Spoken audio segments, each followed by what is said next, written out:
जय भीम इंडिया में मैं शैला आप सभी का स्वागत करती हूँ। खबरों को विस्तार से जानेंगे ही, लेकिन उसके पहले देखते हैं आज की सुर्खियाँ।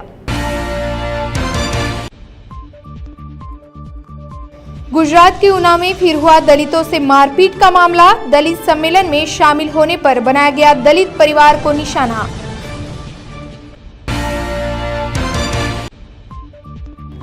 महाकवि वामनदादा कर्डक के नासिक के निवास स्थान पहुंचा लॉर्ड बुद्धा टीवी। महाकवि वामनदादा का पूरा परिवार जी रहा है गुमनामी के साए में। और स्वतंत्रता दिवस पर नागपुर के बीजेपी नगर सेवक मुन्ना यादव के पुत्र ने किया हंगामा। मुख्यमंत्री के करीबी होने से नगर सेवक पुत्र ने किया कानून का उल्लंघन। बढ़ते हैं खबरों की ओर। गुजरात के ऊना में दलित अत्याचार के विरोध में दलितों ने रैली निकाली थी, जिस पर फिर एक बार मनुवादी सोच रखने वाले दबंग प्रवृत्ति के लोगों ने हमला किया। इस रैली में शामिल होने वाले वाहनों को रोककर उस पर हमला किया गया, जिसमें 1 दर्जन से ज्यादा लोग घायल हो गए। ऊना में गौरक्षा के नाम पर दलित युवाओं को जानवरों की तरह पीटा गया। यह वीडियो वायरल होने के बाद पूरे देश में आक्रोश की लहर फैल गई। इस बढ़ते अत्याचार को रोकने के लिए अहमदाबाद से ऊना तक रैली निकाली गई। इसमें शामिल होने वाले लोगों को फिर एक बार पीटने का मामला सामने आया है, जहां इसमें शामिल पुरुषों को पीटा गया और महिलाओं से बदतमीजी की गई। इस रैली में लोगों को शामिल होने से रोका गया और जो शामिल हुए उन्हें मारा गया। बचाने के लिए पुलिस प्रशासन भी कम पड़ गई। महाकवि वामनदादा कर्डक ने अपने समूचे जीवन में बाबा साहब के विचार घर घर तक पहुंचाए और समाज में एक नई क्रांति निर्माण की। लेकिन आज उसी क्रांति सूर्य वामनदादा कर्डक के घर के हालात कुछ ठीक नहीं। इतने बड़े कवि होने के बावजूद वामनदादा का परिवार आज गुमनामी के अंधेरे में अपना जीवन व्यतीत कर रहा है। जिनकी जयंती पर पेश है लॉर्ड बुद्धा टीवी की खास पेशकश।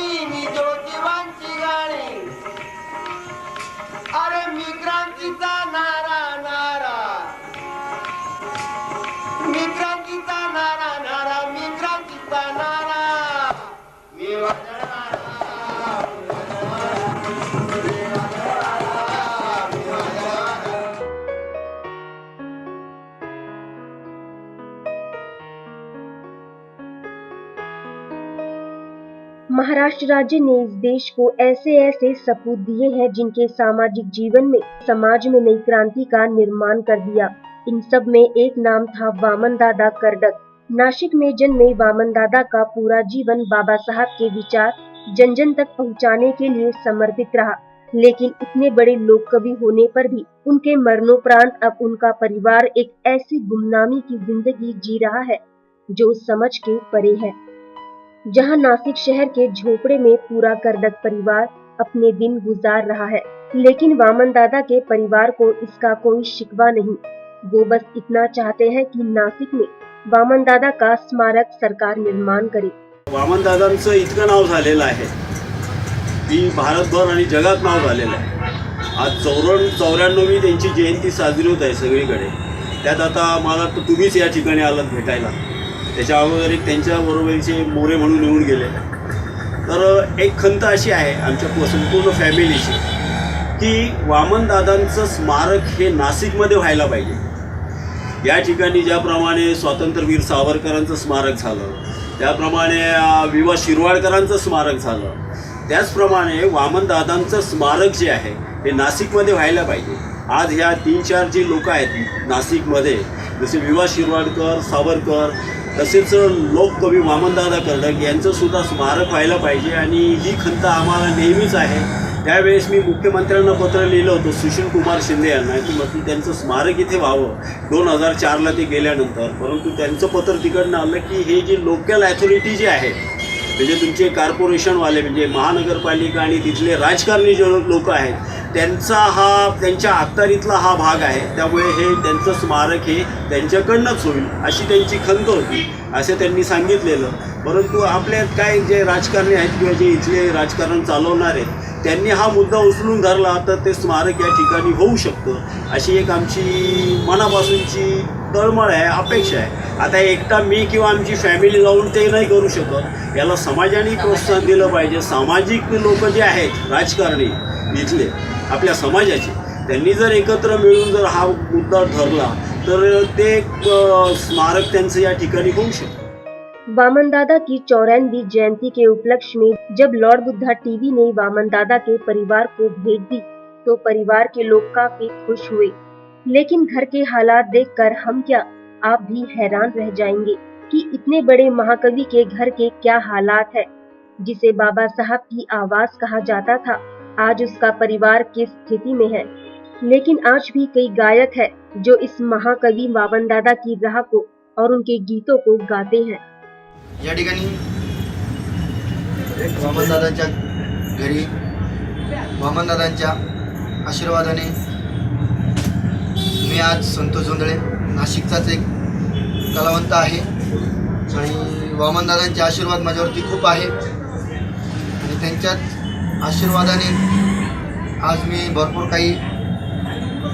भरपूर म्हणजे माझ्या आवाजाला देणगी त्यांच्याकडनं काही शिकण्यास भेटला आहे. तर मी त्यांच्या आज घरी म्हणजे आज वामनदादांची 94वी जयंती आहे, त्यामुळे वामनदादाला एक अभिवादन म्हणून एक गीत गाणार आहे. चांदण्याची छाया कापराची काया, चांदण्याची छाया कापराची काया, माऊलीची माया होता माझा भीमराया, माऊलीची माया होता माझा भीमराया. चांदण्याची छाया कापराची काया, चांदण्याची छाया कापराची काया, माऊलीची माया होता माझा भीमराया, माऊलीची माया होता माझा भीमराया. दादांचंच कडव आहे. झाले नवे नेते मलाईचे धनी, झाले नवे नेते मलाईचे धनी, वामनच्या मनी ती जुन्या आठवणी, वामनच्या मनी ती जुन्या आठवणी. झुंज दिली खरी रामकुंडावरी, झुंज दिली खरी रामकुंडावरी, दगड गोटे खाया होता माझा भीमराया, माऊलीची माया होता माझा भीमराया. नासिक में रहने वाला महाकवि वामन दादा कर्डक का परिवार फिर भी हर दिन वामन दादा को याद करता है और गर्व महसूस करता है कि वामन दादा के कारण ही उनके परिवार को सम्मान मिला। भले ही उनकी जयंती पर चंद लोग क्यों न पहुंचते हो, पर यहाँ इस बात की शिकायत किसी को नहीं है। लेकिन क्या हमारी ये सामाजिक जिम्मेदारी नहीं होनी चाहिए कि जिस वामन दादा ने इस समाज के लिए अपनी कविता से जन जागृति की हो, उसे हमारा समाज कैसे भूल गया, जिसके कारण ही इस महान कवि का परिवार आज ऐसे हालात में पहुंच गया है। मी तथागताची वाणी, मी तथागताची वाणी, मी ज्योतिबांची गाणी,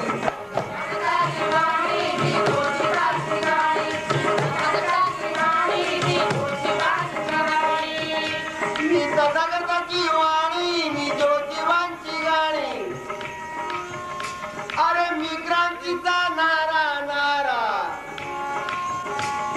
मी क्रांतीचा नारा नारा, मी क्रांतीचा नारा, मी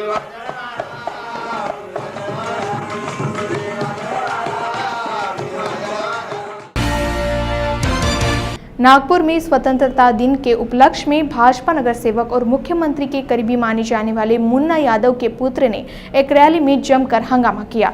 जहां इस रैली में अपनी मस्ती में चूर इस नेता पुत्र ने स्टार बस पर चढ़कर डांस किया, जिसके कारण पुलिस विभाग को 24 घंटे के बाद ही सही इस नेता पुत्र पर कार्रवाई करनी पड़ी।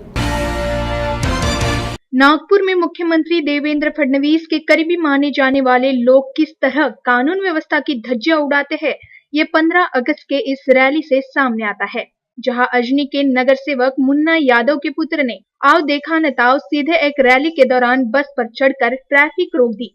इतना ही नहीं, इस नेता पुत्र ने बस पर चढ़कर बेखौफ डांस भी किया, जिसे सत्ता का नशा कहा जा रहा है।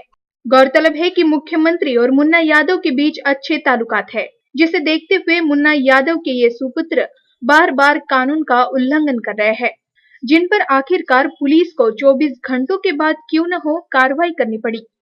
शैला, देखिए कि जिस तरीके से 15 अगस्त को ये रैली निकाली गई थी, करीब जो मुन्ना यादव है वो भाजपा के नगर सेवक हैं और जो मुख्यमंत्री है देवेंद्र फडणवीस उनके काफी करीब माने जाते हैं। तो 15 अगस्त की रैली में करीब 10 से 12 हजार समर्थकों के साथ उन्होंने एक रैली निकाली थी और साथ में जो उनके बेटे हैं जिनके ऊपर भी काफी बीच में हंगामा हुआ था कि उन्होंने हाथापाई के भी मामले उनके ऊपर में दर्ज किए गए थे, तो उन्होंने रास्ते पे जो स्टार बस खड़ी थी उसके छत पर जाके डांस किया है और तमाम जो ट्रैफिक था उसे रोका गया था। वहां पर कुछ वहां के जो लोग हैं उनके बीच में भी काफी बहस हुई थी इस मामले को लेके और उसके बाद करीब शैला 24 घंटे बाद अगर पुलिस इस मामले में शिकायत दर्ज करती है तो कहीं ना कहीं पुलिस के कार्य पर भी सवालिया निशान खड़े हो रहे कि क्या कर रही थी पुलिस। जिस तरीके से सीएम सिटी कहा जाता है, गडकरी की सिटी कहा जाता है, उस वक्त अगर भाजपा का नगर सेवक का लड़का अगर इस तरीके की हरकत करता है तो भाजपा के साथ साथ पुलिस के कार्य पर भी काफी सवालिया निशान खड़े होते, क्योंकि भाजपा की बात करें तो काफी संगठित एक पक्ष कहा जाता है, एक कहा जाता है कि सपोर्ट में रहता है, हमेशा लोगों के सपोर्ट में रहता है। मगर इस तरीके के अगर नगर सेवक का लड़का ही अगर इस तरीके के कार्य करे पहला तो कहीं ना कहीं ये बहुत ही गंभीर बात है। 70वें स्वतंत्रता दिवस के उपलक्ष्य में चंद्रपुर के हेल्प एंड केयर फाउंडेशन की ओर से तिरंगा सम्मान यात्रा की संकल्पना को साकार करते हुए 4000 फीट लंबा तिरंगा बनाया गया, जिसे हाथों में लेकर छात्रों ने रैली निकाली। इस दौरान केंद्रीय गृह राज्य मंत्री हंसराज अहिर सहित कई नेता मौजूद थे। 3 रंगों से बना हमारा राष्ट्रीय ध्वज तिरंगा हमारी शान है और उस पर अशोक चक्र हमारे गौरवपूर्ण इतिहास की मिसाल। इस वर्ष देश के 70वें स्वतंत्रता दिवस पर तिरंगा सम्मान यात्रा की संकल्पना को साकार करते हुए हेल्प एंड केयर फाउंडेशन की ओर से 4000 फीट लंबा तिरंगा बनाकर यात्रा निकाली गई। इस तिरंगे को केंद्रीय मंत्री हंसराज अहिर ने सैनिकी विद्यार्थियों के सुपुर्द किया। इस यात्रा में चंद्रपुर शहर के सभी कॉलेज और स्कूल के छात्रों ने बढ़ चढ़कर भाग लिया। विविध संस्था और संगठनों द्वारा इस यात्रा का स्वागत कर तिरंगे को सलामी दी गई। इस दौरान नेताओं के साथ शहर के सम्मानित लोग भी मौजूद थे, जिनमें विधायक नानाजी शामकुले, महापौर राखी कंचलीवार सहित कई लोग थे। वहीं इस यात्रा को देखने लोगों का जनसैलाब उमड़ पड़ा। सारे देशवासियों को विनंती की है, हम लोगों को सूचना दी है कि आज का 70वां अपना देश की आज़ादी का पर्व है। देश की सभी जनता तक और अच्छे तरीके से ये संदेश पहुंचाना है कि आज़ादी के पर्व पर देश की आज़ादी में कितने लोगों ने बलिदान दिया, योगदान दिया, जेल में गए, कुटुंब के कुटुंब आर्थिक दृष्टि से बर्बाद हुए और कई लोगों को फांसी पे जाना पड़ा। ये दिन भी याद दिलाना है और साथ में ये आज़ादी का पर्व अमर रहे, चिरायु हो, इस दृष्टिकोण से प्रेरणा मिले, ऐसा तिरंगा यात्रा का हमें सूचना दी, आदेश दिया। आज मैं प्रधानमंत्री जी के आदेश के अनुसार, सरकार के और पार्टी के आदेश के अनुसार मैं मोटरसाइकिल पर आज इस तिरंगा यात्रा का शुभारंभ करने जा रहा हूं, जिसमें कि हमारे जिले के पालक मंत्री सुधीर जी हैं, विधायक जी हैं नाना भाऊ, और साथ में यहाँ पर 2 शूर ऐसे हमारे वीर स्वतंत्र सेनानी हैं, आदरणीय डॉक्टर शेषराव इंगोले जी, आदरणीय हरिभाऊ किंकिनकर और बंधुभाऊ पदलम्मा, जिनकी आशीर्वाद लेकर यह जो प्रेरणा स्थल दिख रहा है ये प्रेरणा स्थल यहाँ पर एक आदिवासी नेता युवा जिसने देश की आज़ादी की जंग में योगदान दिया था, उन्हें ब्रिटिश लोगों ने यहाँ पर 1858 में फांसी दी। और ऐसे बाबूराव शेरमाके, शहीद बाबूराव शेरमाके का यहाँ पर ये प्रेरणा स्थल है। हमने यहाँ से आज यात्रा प्रारंभ की है। मेरे साथ में सैकड़ों कार्यकर्ता और देशभक्त नागरिक इस यात्रा में शामिल हो रहे हैं। हमारे विधायक जी साथ में हैं, हमारे पालक मंत्री साथ में हैं, और ऐसे स्थान से हम यात्रा शुरू करके सारे देश को दिखाना चाहते हैं कि ये देश आज जो स्थिति में है इसको और हमें विस्तार भी करना है। पीओ के ऊपर कब्जा करने की भारत देश के प्रधानमंत्री ने बात कही है। मध्य प्रदेश के खरगोन में अंबेडकर ग्रुप शिक्षा को लेकर काम कर रहा है, जिसके तहत जिले के आर्थिक रूप से कमजोर विद्यार्थियों के लिए गोगावा, मंडलेश्वर सहित अंबेडकर भवन खरगोन में ब्रेकिंग, एमपीएससी व अन्य प्रतियोगी परीक्षाओं के लिए निःशुल्क कोचिंग दी जा रही है। जिला मुख्यालय से महज 5 किलोमीटर की दूरी पर 15 वर्ष से बसा आदिवासी बस्ती मोमिनपुरा शिक्षा व मूलभूत सुविधाओं से वंचित है, जहां पर 159 बच्चों ने कभी स्कूल का मुंह तक नहीं देखा। इन बच्चों की शिक्षा हेतु अंबेडकर ग्रुप द्वारा कई बार जिला प्रशासन को अवगत कराते हुए गुहार लगाई गई, लेकिन प्रशासन का रवैया सकारात्मक नहीं लगा, जिसके चलते अंबेडकर ग्रुप द्वारा खुद के संसाधन जुटाते हुए शिक्षकों की व्यवस्था पर 5 जुलाई 2016 से निरंतर निःशुल्क शिक्षा देने का कार्य किया जा रहा है। स्कूल प्रारंभ से ही ग्रुप ने देखा कि लगभग सभी बच्चे एक ही जोड़ फटे पुराने कपड़ों में रोज स्कूल आ रहे थे। उनके माता पिता भी बेहद गरीब थे, जिससे सभी बच्चों को 15 अगस्त के एक दिन पूर्व 14 अगस्त को सभी 159 बच्चों को कपड़े बांटे गए, ताकि राष्ट्रीय पर्व के दिन सभी बच्चे नए कपड़ों में आ सके। इस अवसर पर पुलिस सेवा के साथ सामाजिक सरोकार निभाते हुए जिले के अतिरिक्त पुलिस अधीक्षक श्री अंतर सिंह कनेश, पार्षद मीराबाई सावले, डॉक्टर गोविंद मुझालदा, प्रोफेसर राजाराम आर्य, डॉक्टर शिवराम किरावर, अंशुल बडोले, राहुल कलमे, नीतीश आड़तिया आदि उपस्थित थे। सभी का आभार ग्रुप संचालक रामेश्वर बडोले ने माना। ये जो खरगोन डिस्ट्रिक्ट में अम्बेडकर जो कार्यरत है, उनके द्वारा खरगोन से 5-6 किलोमीटर दूर पे गाँव बसा हुआ मोमिनपुरा। यहाँ पे इस ग्रुप के द्वारा ऐसे बच्चों को आइडेंटिफाइड किया है जो स्कूल नहीं जाते हैं। तो यहाँ पे स्कूल की समस्या है, स्कूल नहीं जा रहे हैं, तो उस ग्रुप के द्वारा बच्चों को पहले तो एकत्रित किया गया, समझाइश दी जा रही है, और अपने ही लेवल पे एक रूम दिया गया। उस रूम में एक प्राथमिक तौर से इन बच्चों को शिक्षा के बारे में बताया जा रहा है, रहन सहन के बारे में बताया जा रहा है। इन बच्चों की अभी फ़िलहाल सबसे बड़ी समस्या ये है कि इनके पास में ड्रेस नहीं है। यदि स्कूल लगता भी है तो मध्याह्न भोजन वाला जो खाना है जो बीच में ब्रेक में मिलता है वो इनके लिए अवेलेबल नहीं है। इसके लिए अम्बेडकर ग्रुप ने ये किया है कि जो उनके साथी अधिकारी हैं उन अधिकारी के माध्यम से कॉन्ट्रीब्यूट करके तो ड्रेस दिलाई जाए, और अपने लेवल पे जब तक कि इसको एक स्कूल की मान्यता प्राप्त नहीं हो जाती, रजिस्ट्रेशन नहीं हो जाता, तब तक अपने लेवल पे इसको रन करें। इसी के साथ में आज यहाँ पे कुछ बच्चों को प्राइवेट कपड़े बांटे हैं, उनको और भी काफ़ी सारी चीज़ें समझाई दी जा रही है, किस प्रकार से रहना है, खाना है, पीना है, किस प्रकार से स्कूल में कलेक्टिव होकर के बैठना है और क्या पढ़ना है। प्राथमिक तौर से जो गिनती होती है, कुछ आइडेंटिफाइड फिगर्स होते हैं, तो वो इस बारे में धीरे धीरे आपको बताया जा रहा है। बुल्ढाना जिले के खामगांव तहसील स्थित के जलका तेली में राजकीय विवादों के चलते गांव में पानी की सुविधा से वंचित है। लाखों का खर्च कर जल स्वराज योजना बनाई गई, लेकिन वह खाली है। आलम तो ऐसा है कि कुएं का दूषित पानी पीने से गांव के लोग डायरिया जैसे रोग से ग्रस्त है। बुल्ढाना जिला पिछले कई सालों से सूखे से जूझ रहा था, लेकिन बारिश के मौसम में भी यहाँ के लोगों को पानी की समस्या से जूझना पड़ता है, क्योंकि जल स्वराज के नाम पर लाखों की निधि खर्च कर टंकी बनाई गई, लेकिन उसमें पानी नहीं है। जल का तेली इस गांव में राजकीय क्लेश और तनाव के चलते पानी की गंभीर समस्या है। पानी के स्रोत के नाम पर एक कुआं है, जिसका पानी पीकर लोग डायरिया जैसी बीमारियों से ग्रस्त है। सुबह होते ही महिला और पुरुष खेत पर चले जाते हैं, बच्चे पानी लेने के लिए कुएं पर जाते हैं। ऐसे में कई बच्चों की कुएं में गिरकर मौत भी हो गई है।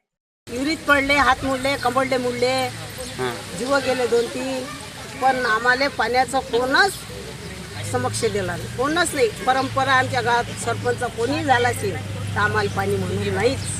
त्रासच आहे आम्हाला पाण्याचा. पोटदुखीनं संडासनं वांत्यानं पैशाची सोय नाही लागली तर मंगळवारी मयत झाली. तिचा एक पोरगा अपंग आहे. प्रदूषित पाण्यानं. हा, प्रदूषित पाण्यानं. कुठून आणताय पाणी तुम्ही? या गिरीव चांगलं नाही पाणी. नाही दूषित पाणी व्हायला. त्याच्यापासून पुरं गाव बिमार आहे आमचं. सरपंचाकडे तक्रार करायचं कामच नाही, कारण की सरपंचाकडे तक्रार करसाल तर गावामध्ये वाद लागते. कसा की सरपंच बाई आहे, आम्ही निवडून बाईला आणून दिलेला आहे, माणसाला नाही. पण कसं बाईचे कामं माणूस करते. मग आम्ही जसं बाईच्याकडे जातो, बाई शेतामध्ये राहते, माणसाकडे जातो माणूस कधी खामगावला असते, कधी कोणी कामानं बाहेर असते. मग आम्ही म्हटलं की चला बा, सरपंचही आपलाच आहे आणि गावकरी आपलेच आहे. मग आपण अशा काही अडचणी, जसं ह्या ज्या अडचणी होत्या आमच्या, आम्ही त्या ह्या ग्रामपंचायतचं ज्या दिवशी उद्घाटन होतं त्या दिवशी आम्ही आमच्या अडचणी त्यांच्यासमोर मांडल्या. त्यांना हे ग्रामवासियों द्वारा बार बार शिकायत करने के बाद भी किसी का इस ओर ध्यान नहीं। ग्रामवासियों ने बीमारियों की रोकथाम की अपील करते हुए पानी की समस्या से छुटकारा दिलाने की मांग की है। या संदर्भामध्ये माझं म्हणणं असं आहे, कुठल्याही गावामध्ये किंवा कुठल्याही खेड्यापाड्यामध्ये वस्तीमध्ये टाकी नसते. विषय पहिला असा की वस्तीमध्ये टाकी घेतली असूनही आम्ही तरी शांत राहिलो की कसं की आपल्या गावाला हे पाण्याचं सुख भेटणार आहे. आपल्या महिला जे हे त्रस्त झालेले आहेत त्यांचं हे दुःख जाणार आहे. टाकीचा फायदा झाला. टाकीचा फायदा काहीच झाला. आम्हाला फक्त एकच दिवस आम्हाला आमच्या गावामध्ये पाणी भेटलं. एकच दिवस नळ सोडले आणि दुसऱ्या दिवसापासून आम्हाला पाणी भेटलं. इस वर्ष हमने 17वां स्वतंत्रता दिवस मनाते हुए शहीदों की शहादत को याद किया और सोलापुर के शहीद इंस्पेक्टर निवृत्ति जाधव के परिवार के बारे में जाना, जहां इस शहीद की वीर पत्नी सुलेखा जाधव ने संघर्ष के साथ अपनी परिवार की जिम्मेदारी उठाई और अपनी मांगे सरकार के सामने रखी। ये है सीआरपीएफ इंस्पेक्टर निवृत्ति जाधव, जो 4 अक्टूबर 2010 को गढ़चिरौली में नक्सलवादियों से लड़ते हुए शहीद हो गए। इसके बाद पूरे परिवार की जिम्मेदारी संभाली निवृत्ति जाधव की वीर पत्नी सुरेखा ने पति के मौत का सदमा बर्दाश्त करते हुए अपने दोनों बच्चों को बड़ा किया। शहीद निवृत्ति जाधव ने 20 साल देश की सेवा की, लेकिन उनके जाने के बाद शहीद की पत्नी को नियमित पेंशन भी नहीं मिलता था। लेकिन सुरेखा ने हिम्मत नहीं हारी, कपड़ों की सिलाई कर अपने बच्चों को बड़ा किया। पेंशन न मिलने पर सभी स्तरों पर जाकर सुरेखा ने संघर्ष किया। आज उसे पेंशन तो मिल रही है, लेकिन जिसने अपने पति, घर के मुखिया और अपने बच्चों के पिता को खोया, उसकी कमी शायद ही कोई भर सके। ऐसे में सुरेखा ने शहीद के बच्चों को सरकारी नौकरी में शामिल करने की मांग की है। साथ ही शहीद के बच्चों ने भी इस कठिन समय में अपनी मां का साथ देते हुए हिम्मत दी। ऑक्टोबर 2010 या साली शहीद झाले. त्यानंतर 2 वर्ष पेन्शन वेळेवर भेटली नाही. 2 वर्षानंतर सगळं व्यवस्थित चालू झाले पेन्शन वगैरे. नंतर असा प्रॉब्लेम 2 वर्षात आला की बिलकुल पैसा नव्हता. त्यावेळेस मशीनचे शिलाईचं काम करून मी माझ्या मुलाचे शिक्षण सुरू ठेवले. माझ्या परपंचाला जो काय खर्च लागतो तो शिलाई मशीन करूनच हे केलं. माझी मुलगी प्रेरणा ही आता इयत्ता 9वीमध्ये आहे आणि धर्मेश हा 12वीमध्ये आहे. तर आजपर्यंत मुले लहान होते, आता मोठी झाले. त्याच्यामुळे मला प्रश्न असा पडला आहे की माझे पती केंद्र सरकारच्या सेवेत होते. माझ्या मुलांच्या नोकरीसाठी आणि शिक्षणासाठी महाराष्ट्र शासनाने आपल्या राज्यात आरक्षण भेटावे आणि माझ्या मुलांना राज्य सरकारच्या सेवेत सामील करून माझ्या मुलांना नोकरी राज्यातच मिळावी. जवळजवळ 6 वर्ष होऊन गेले माझे पती शहीद होऊन, परंतु जागेचा प्रश्न अजून मार्गी लागलेला नाही. बऱ्याच वेळा शासनाकडे पाठपुरावा करून सुद्धा शासनाने दखल घेतलेली नाही. मी आता 12वी सायन्स शिकत आहे. मला माझे पप्पा जसे देशसेवा करत होते तसेच मला पण करायचं आहे. माझा आता अभ्यास चांगला चालू आहे. मी त्यासाठी प्रयत्न पण करत आहे खूप. मी आता इयत्ता 9वीमध्ये शिकत आहे आणि मला भविष्यात जिल्हाधिकारी व्हायचं आहे. मी आता जनरल नॉलेज पुस्तकं असते, शिक्षकांचं ते मार्गदर्शन घेते. त्या परीक्षा देण्यासाठी काय काय करावं लागतं हे शिक्षकांना विचारते. मला माझ्या पप्पांचा खूप अभिमान वाटतो. त्यांनी जशी देशसेवा केली तसे त्याचप्रमाणे मला सुद्धा देशसेवा करायची आहे. अत्यंत हालाकीच्या परिस्थितीमधून त्यांनी आत्तापर्यंत जे काही आहे ते कार्य केलेलं होतं. कुटुंबाबरोबर घालवण्याचे त्यांच्या आनंदाचे दिवस आलेले असतानाच काळाने त्यांच्यावर हा घाला घातलेला होता. परंतु एक मित्र म्हणून किंवा त्यांच्या पत्नीची एक मैत्रीण म्हणून या कुटुंबाबरोबर अगदी आम्ही आयुष्यभर साथ देत राहू आणि त्यांच्या कुटुंबामध्ये आम्ही त्यांच्या आनंदातही आणि त्यांच्या दुःखामध्येही अत्यंत मनापासून सहभागी आहोत. आम्ही महाराष्ट्र राज्य सरकारकडे असेल किंवा आमच्या अगदी ग्रामपंचायतीपासून आम्ही सगळ्यांकडे अर्ज केलेले आहेत की शहीद निवृत्ती जाधवांचं प्रतिष्ठान या केवळ श्रीपूरकर वासियांनाच नाही किंवा इथल्या तरुण पिढीलाच नाही तर पूर्ण भारतीयांना अभिमान वाटावा असं त्यांनी कार्य केलेलं आहे. त्यांच्या स्मृती जागृत राहाव्यात, संपूर्ण पिढीला प्रेरणा मिळावी म्हणून त्यांचं स्मारक व्हावं. आणि आणखीन एक ग्रामस्थांची मनापासूनची इच्छा आहे की त्यांच्या स्मृतीप्रित्यर्थ आम्हाला एक ते ग्रंथालय उभं करायचं की जेणेकरून आपल्या देशासाठी जेवढ्या काही शहीदांनी या देशासाठी प्राणांची आहुती दिलेली आहेत त्यांचे जे काही त्यांचे नॉवेल्स असतील किंवा अब्दुल कलाम आहेत, महात्मा गांधी आहेत, लोकमान्य टिळक आहेत, असे जे क्रांतिकारक आहेत त्यांची पुस्तकं या लायब्ररीमध्ये ठेवून भावी पिढीला त्यामधून प्रेरणा मिळावी अशी आमची अपेक्षा आहे. वाशिम जिले के मंगलूरपीर में तहसील कार्यालय पर 70वें स्वतंत्रता दिवस पर एसडीओ राजेश नाइक के हाथों ध्वजारोहण किया गया और तिरंगे को सलामी दी गई. 70वें स्वतंत्रता दिवस पर जहां देश के बड़े छोटे कार्यालय में तिरंगे को सलामी दी गई, देश के निजी और सरकारी और सामाजिक संस्था में ध्वजारोहण कर आजादी की खुशियां मनाई गई, वहीं मंगलूरपीर के तहसील कार्यालय में भी तिरंगा फहराकर उसे सम्मानित किया गया और शहीदों की शहादत को याद कर स्वतंत्रता दिवस मनाया गया. इस अवसर पर तहसीलदार सूरजकर साहिब, नायब तहसीलदार सहित कई अधिकारी मौजूद थे. बुल्ढाना जिले के शेगांव में लायंस क्लब की महिलाओं ने आंगनवाड़ी में छात्रों को स्कूल यूनिफॉर्म का वितरण किया. जरूरतमंद बच्चों को यूनिफॉर्म बांटते हुए स्वतंत्रता दिवस मनाया गया. कई बार पढ़ने और सुनने में आता है कि स्कूल यूनिफॉर्म न होने के कारण बच्चे स्कूल में नहीं जा पाते. ऐसे में शेगांव के आंगनवाड़ी में स्वतंत्रता दिवस के उपलक्ष्य में छात्रों को स्कूल यूनिफॉर्म बांटे गए. शेगांव के लाइसेंस क्लब की महिलाओं ने इस उपक्रम को चलाते हुए स्वतंत्रता दिवस पर छात्रों को भेंट दी. साथ ही शालेय वस्तू बांटकर उनकी शिक्षा संबंधी जरूरतों को पूरा किया. भारत स्वातंत्र्य दिनानिमित्त लायनेस क्लब शेगावच्या तरफ से आम्ही इथे सगळ्या महिला आपलं वेळात वेळ काढून अंगणवाडीला भेट देऊन त्यांच्या सोयीनुसार त्यांच्या गरजेनुसार मॅडमने आम्हाला सांगितलं होतं की गणवेशची खूप आवश्यकता आहे लेकरांना इथे, तर आम्ही आमच्या खर्चाने यांना इथे गणवेशचं वाटप करत आहोत. शाळेतील मुलांना शालेय साहित्य वाटप व खाऊ वाटप करण्यात आलं. त्यानंतर आंबेडकर चौक येथील अंगणवाडीमध्ये हेच कार्य आहे. त्या अनुषंगाने आमची संस्था वर्षभर विविध उपक्रम राबवित असते.